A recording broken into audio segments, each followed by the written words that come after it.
셀프 수유. 이게 무슨 얘기죠? 저도 무슨 말인지 모르겠습니다. 셀프 수유. 수유는 우유를 먹이는 건데 먹는 건 아기고 주는 사람이 따로 있는데 셀프로 한다? 젖병을 아이 입에 꽂아놨던 겁니다. 알아서 먹으라고요. 이게 다른 것도 아니고 산부인과에서 발생한 일입니다. 그래서 지금 더 문제가 되고 있는데요. 이뿐만 아니라 제왕절개 수술 도중에 신생아를 다치게 하기도 했습니다. 지난해 9월에 이 산부인과에서 아이를 출산한 부모가 고소장을 내서 경찰이 CCTV 영상을 확보해서 분석해서 이와 같은 사실을 파악을 했습니다. 경찰은 업무상 과실치상 혐의로 김포 한 산부인과 병원 의사와 원장을 불구속 입건해서 검찰에 송치했고요. 이외에도 간호조무사 3명은 아동복지법 위반 혐의로 검찰에 넘겼습니다. 자, 하나씩 좀 다시 짚어볼게요. 그러니까 산부인과 의사가 제왕절개 수술을 하다가 신생아를 다치게 했다. 이거 조금 더 구체적으로 좀 얘기를 해주세요. 네, 2019년 2월이었습니다. 산부인과 의사가 수술 도중에 신생아를 다치게 했습니다. 제왕절개를 하다가 수술용 메스로 실수로 산생아의 눈을 찌른 겁니다. 그래서 눈을 다치게 했고 아유. 이 문제에 대해서 더 중요한 점은 차트에 있습니다. 병원 차트에 메스로 다치게 했다고 기록을 해야 하는데 전혀 기록을 남기지 않았습니다. 어떻게 적었냐면요. 제가 취재해보니 도구에 의해 상처가 났다. 이렇게만 적어놨다고 합니다. 그래서 수술로 다쳤다는 의혹을 전부 가리기 위해서 조작했고요. 이 혐의가 CCTV 등으로 드러나면서 경찰로부터 수사를 본격적으로 진행받게 됐습니다. 변호사님, 진짜 그런 일은 있어서는 안 되겠지만 진짜 뭐 수술 도중에 다칠 수는 있죠. 뭐 전혀 그럴 수는 없는 상황은 아닐 수도 있으니까 말이죠. 자, 그런데 문제는 그걸 감췄다는 게 문제잖아요. 그렇죠. 예. 그 자체가 범죄입니다. 왜냐하면 의료법에 22조가 이제 진료기록부 관련 규정들인데 그 3항의 내용이 이래요. 의료인은 진료기록부 차트죠. 예, 차트 등을 거짓으로 작성하거나 사실과 다르게 추가 기재 수정하여서는 안 된다라고 명확하게 규정하고 있고요. 이 의무를 위반했을 경우에 3년 이하의 징역 또는 3천만 원 이하의 벌금에 처하도록 하고 있습니다. 따라서 의료행위 과정에서의 여러 가지 범죄 성립 여부와 별개로 이런 차트를 제대로 기재하지 않은 경우에도 그 자체로 형사처벌 대상이 되는 거고 그 두 가지가 동시에 성립할 수도 있는 것이죠. 예. 자, 뿐만 아니라 아까 우리가 뽑았던 그 체크포인트대로 셀프 수유.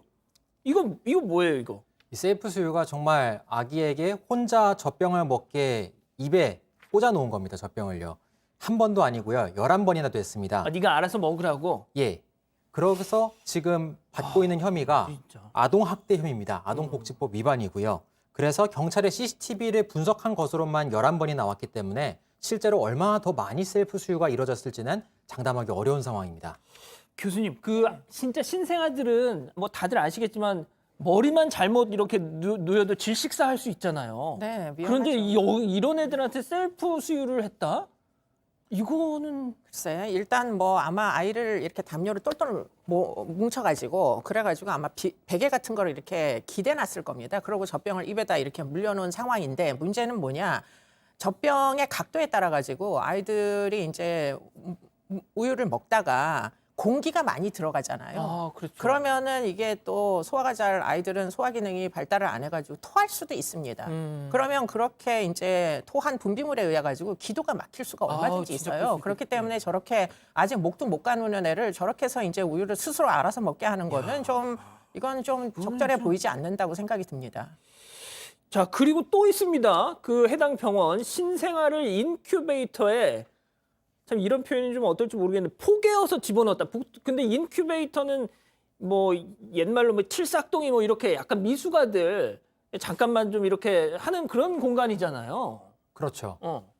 사실 그래서 각별하게 좀 챙겨줄 것이다. 그리고 신경 써서 미숙아들을 길러줄 것이라고 생각하는 인큐베이터인데요.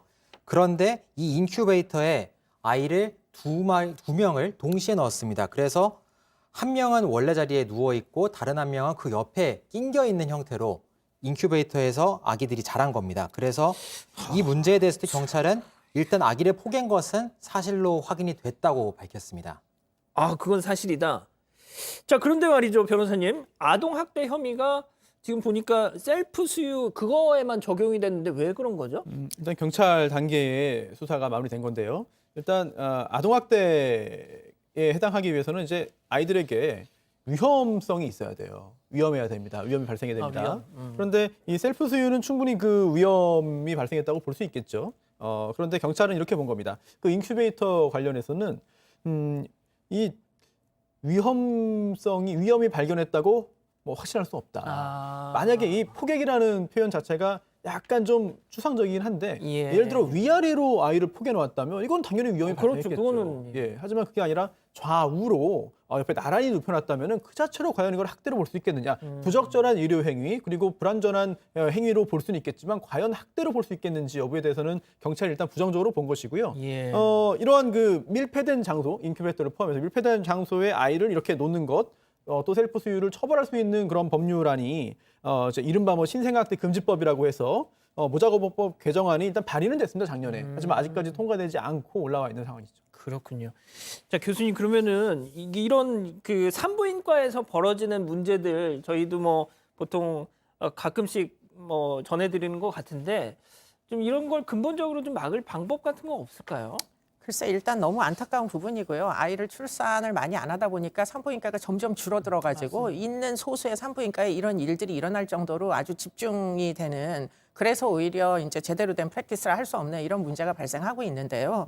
그렇기 때문에 지금 아까 말씀하신 그 모자 보건법 지금 이제 낙태와 연관된 부분도 이게 사실은 낙태죄만 폐지하면 되는 게 아니라 모자 보건법을 현저히 개정을 해가지고 아이들이 그러면 태어나고 난 다음에 얼만큼 잘 보호받아야 되는지를 결국은 개선을 해야 그래야 낙태가 줄어들지 않겠습니까? 그러니까 물론이죠. 이게 지금 모자 보건법을 개정을 좀 빨리 확대 개정을 하는 것이 한 가지 방법이고요. 저는 개인적으로는 CCTV 있어야 된다고 생각합니다. 예?